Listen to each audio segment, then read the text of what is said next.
নমস্কার বন্ধুরা, কেমন আছো সবাই? আশা করছি সবাই ভালো আছো, সুস্থ আছো। তো প্রতিদিনের মতো আবার একটি নতুন ভিডিও নিয়ে চলে আসলাম। আশা করছি তোমাদেরও ভালো লাগবে। আর আজকে তো রথযাত্রার শুভেচ্ছা, ভালোবাসা, অভিনন্দন সবাইকে। আজকে দিনটা সবার ভালো কাটুক, তোমরা আশীর্বাদ করো আমার এই দিনটা যেন ভালো কাটে। তো আজকে তো ওয়েদারটা বেশ ভালো, প্রায় দিনই বৃষ্টি হতো, আজকে কিন্তু বৃষ্টি নেই সকালবেলা, সেজন্য খুব ভালো লাগছে আরও।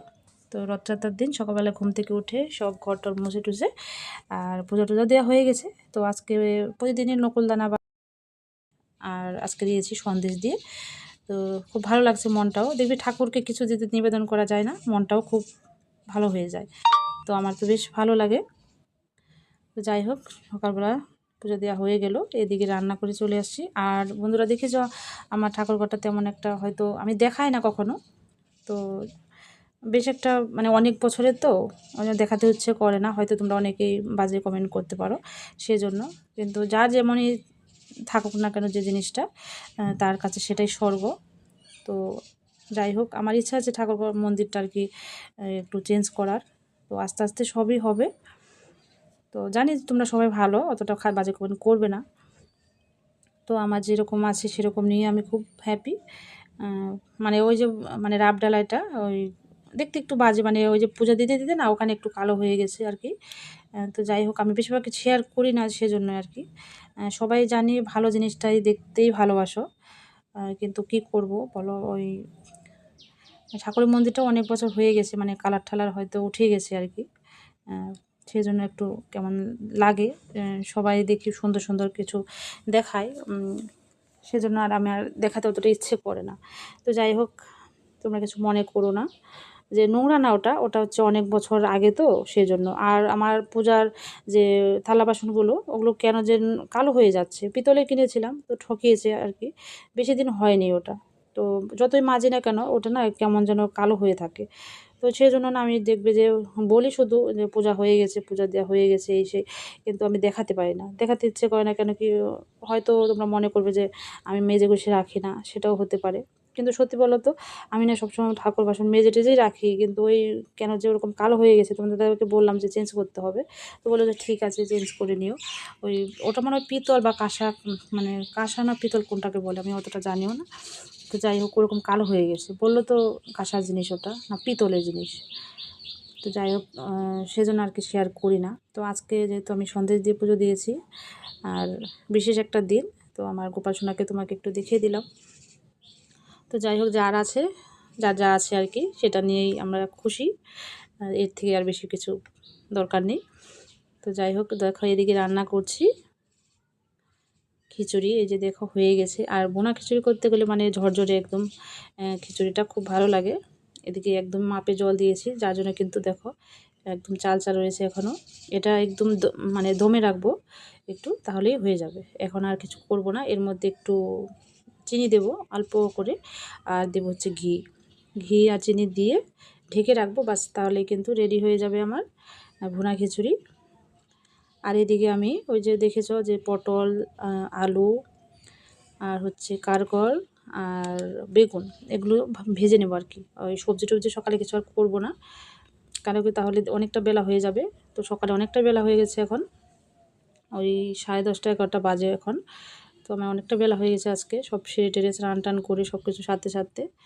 তো এর জন্য আর কি অন্য কিছু করব না, এটা খাওয়া দাওয়া করে। আর এই খিচুড়ির সাথে না ওই গোবিন্দভোগ চাল আর ডাল যদি মিক্স করে একটু করা যায় না, ঘি দিয়ে রান্না করা যায়, এমনিতেই ভালো লাগে, অন্য কিছু লাগে না। বিশেষ করে আমি তো নিবই না অন্য কিছু। তো যাই হোক, সবজি হলে ভালো হতো, তো করিনি যেহেতু। তো যাই হোক, এই দিয়েই খাওয়া হয়ে গেছিলো সকালবেলা। তো এবারে করব হচ্ছে এই যে ভাজাভাজিগুলো করে নিই। আর ইচ্ছা আছে যে দুপুরবেলা একটু ভাত করব, যেহেতু সোনাই একদমই খিচুড়ি পছন্দ করে না। ওকে যদি সকালবেলা খিচুড়ি করে দুপুরবেলা আবার দিই, সেটা কিন্তু একদমই খাবেই না, ও বলবে যে আমি না খেয়ে থাকবো।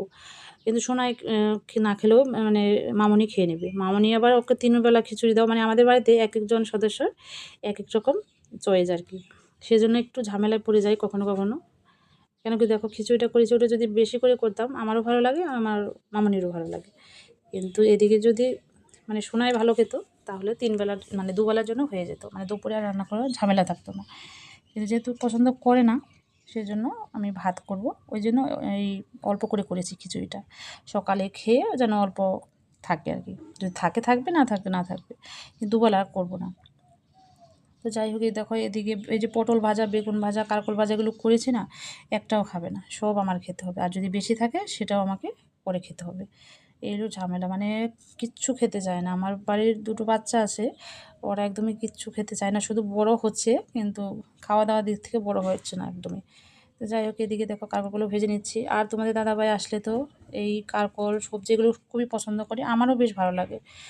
তো সেদিনই ওই যে কচু শাক ছিল, বিশ্বাস করবে না, কচু শাকটুকু ফ্রিজে রাখা ছিল আর কি। তো রাত্রিবেলা ভাত কম ছিল, তো আমি ভাত কমই, মানে রাত্রের দিকে একটু কম খাই ভাত, আর রুটি খেলে দুটো খাই, সেজন্য সে কম ছিল, আর কিছু খাইনি, মুড়িও শেষ হয়ে গেছে, কি করব। তো খিদে পেয়ে গেছে আবার, মানে খাওয়ার সাথে সাথেই। তো ভাবলাম যে কচু শাকটা খেয়ে নিই, তো বসে বসে ওই এক বাটি কচু শাক খেয়ে নিয়েছি। তো আমার মেয়ে দেখে তো সেই বলছে, খেয়ে তো তুমি পুরো কচু শাকটা খেয়ে নিলে। আমি বলছি, হ্যাঁ, আমি সবজি খেতে খুব ভালোবাসি, মানে পুরো এক বাটি কচু শাক আমি সুদে সুদে করে খেয়ে নিয়েছি। ওটা হচ্ছে মাছের মাথা দিয়ে করেছিলাম, ওই গত রাত্রিবেলা আর কি। তো যাই হোক, মানে এইরকম সবজিটা খুবই ভালোবাসি আমি, মানে সবই আমার মধ্যে কোনো ইয়ে নাই যে এটা খায় না, হ্যাঁ কম বেশি করে খায় কিন্তু খেয়ে নেই সব কিছু। কিন্তু আমার ছেলে মেয়ে এরা হচ্ছে কমও খাবে না, যেটা খাবে না তো খাবে না, সে যতই ভালো করে রান্না করে দাও বা কিছু করে দাও। তো যাই হোক, আমি আর তোমাদের দাদাভাই মানে সবই খাই, আর তোমাদের দাদাভাই তো সবই খায়। এর কোনো মানে খুব লক্ষ্মী, মানে যাকে বলে, কোনো দিনও বলবে না যে এটা মানে খাবো না আর কি, তুমি কেন রান্না করেছো এরকম কিছু। তো যাই হোক, এদিকে দেখো আমি সব কিছু রেডি করে নিচ্ছি, একটু সাজিয়ে দিচ্ছি। মানে সোনাই তো খিচুড়ি খাবেই না, একটু সাজিয়ে গুজিয়ে দিলে, কিন্তু আমি খাইয়ে দেবো, ও কিন্তু একা হাতে খাবে না। তো আজকে খেয়েছিল, বুঝলে তো, খিচুড়িটা খেয়েছিল, বললো যে না ভালোই হয়েছে। একটু এই খিচুড়িটাও খায়, পাতলা খিচুড়িটা খেতে চায় না, তো এর জন্য এই খিচুড়িটাই করলাম যেন খেতে পারে আর কি। তো এটা অল্পটা আমিও খাবো, নিয়েছি একবারে বেশি করে। তো দেখো এই যে পটল, কারকল, বেগুন এগুলো ও খাবে না, এটা আমারই খেতে হবে। তো খাওয়া দাওয়া করে তারপর বিকালে একটু রেস্ট টেস্ট নিয়ে মানে যাব রথে, সেজন্য রেডি হয়ে গেছিলাম, কিন্তু এই যে তখন আর ভিডিও করতে পারিনি, সন্ধ্যা টন্ধা লাগিয়ে আর কি চলে গেছিলাম। এদিকে এসে তোমাদের সাথে একটু গল্প করব, মানে যাওয়ার সময় ওই রকম মানে ভুলেই গেছি ক্যামেরা ধরতে। তো যাই হোক, যেহেতু রাত্রিবেলা ঝটপট করে সবাই রেডি হয়ে চলে গেছিলাম, এদিকে এসে তোমাদের সাথে একটু কথা বলছি। তো ভিডিওটা কেমন লাগলো জানিও, আশা করছি ভালো লাগবে। তো রথের কোনো কিছু তোমাদের কাছে শেয়ার করতে পারিনি, বাড়ি এসে গেছি। তো যাই হোক, অন্য কোনো দিন শেয়ার করব। এখন হচ্ছে ওই 8:30 বাজে, তখন আমরা গেছি রথ দেখতে আর কি, রথটান দেখতে। তো এই যে এখন বাজে হচ্ছে 10:30, তো তখন আর ভিডিও করতে পারিনি। তো এসেই তোমাদের সাথে একটু ভিডিও করে নিচ্ছি। তো এখনই চলে আসলাম। তো এই যে শাড়ি পরে গেছিলাম, আজকে আর চুড়িদার পরিনি, শাড়ি পরে রথযাত্রা দেখতে গেছিলাম। তো বাড়ি এসে এখনও চেঞ্জ করিনি, এই 10:30 বেজে গেছে, মানে 10টার দিকে, এই 10টা বা 10:10 এসেছি বাড়িতে। তো এসে আবার ফুচকা নিয়ে আসছি, ওখানে খাইনি, যেহেতু অনেক ভিড় দোকানে, প্রত্যেকটা দোকানে ভিড়, আর ভালোই ভিড় পড়েছে, যেহেতু বৃষ্টি হয়নি আজকে, সেজন্য কিন্তু প্রচুর ভিড় ছিল। তো সব দোকানেই লাইন। তো আমরা যেহেতু আমাদের পাশেই আর কি রথযাত্রাটা হয়, সেজন্য আমরা সবসময় বাজারে গিয়ে খেতেই পারি। আর দেখবে যে মেলা খেলার মধ্যে না ভালো জিনিস পাওয়া যায় না, মানে একটু খারাপ। এই যে ফুচকাগুলো বাড়িতে নিয়ে আসছি, দেখি যে জলটা লবণ নেই, মানে ফুচকাগুলো একদমই বাজে। তো ওই জন্য আমি না মেলা খেলা গেলে সেদিন আর কিছু খাই না, আগে পিছিয়ে খাই, কিন্তু মেলার দিন আমি এই মেলার মধ্যে কিছু খেতে চাই না, ওই যতটা দরকার ততটাই খাই। তো যাই হোক, হ্যাঁ দুপুরে তো রান্না করেছিলাম সোয়াবিনের তরকারি, আজকে নিরামিষ স্বাধীন। সকালে তো করেছি খিচুড়ি, তো ভাজাভাজি দেখিয়েছিলাম, আর দুপুরে হচ্ছে সোয়াবিনের তরকারি, বাস আর কিছু করিনি, ওটা দিয়েই হয়ে গেছে। তো ওগুলোই আছে, ওগুলোই খাবো। আর যে বললাম যে ফুচকা এনেছিলাম, সেগুলো খেলাম। আর খেয়েছি আইসক্রিম, এই গরমের মধ্যে না আইসক্রিমটা খুব ভালো লাগলো, তো আইসক্রিম এটা খেলাম। তো বেশ ভালোই কাটলো দিনটা। তো তোমাদের কেমন কাটলো রথযাত্রা তো জানিও, রথযাত্রা সবার কেমন কাটলো। তো আমার তো বেশ ভালোই কাটলো আর কি, মোটামুটি। কেন কি বলতো, বৃষ্টি নেই, তো ওই জন্য খুব ভালোই গেলো দিনটা। বৃষ্টি থাকলে রথে না যেতে ইচ্ছা করে না, ওই কাদার মধ্যে হাঁটতে ইচ্ছা করে না। যাই হোক, তো চলো, এখন 10:30 বেজে গেছে, একটু খাবো আর কি, রাত অনেকটা হয়ে গেল আর কি। সোনাই কালকে স্কুল আছে, ঝটপট করে সোনাইকে ঘুম পাড়িয়ে দেবো, আমরা ঘুমিয়ে যাব। তো 11টার মধ্যে শুয়ে পড়বো। তো সবাই ভালো থেকো, সুস্থ থেকো, সবার খেয়াল রেখো। আবার দেখা হবে কোনো না কোনো ভিডিওর মাধ্যমে। তো ভিডিওটা আর বেশি বড় করবো না, এখানে ইন করবো। সবাই ভালো থেকো, সুস্থ থেকো, আবার বলছি সবার খেয়াল রেখো। গুড নাইট, শুভরাত্রি, টাটা, সুইট ড্রিমস।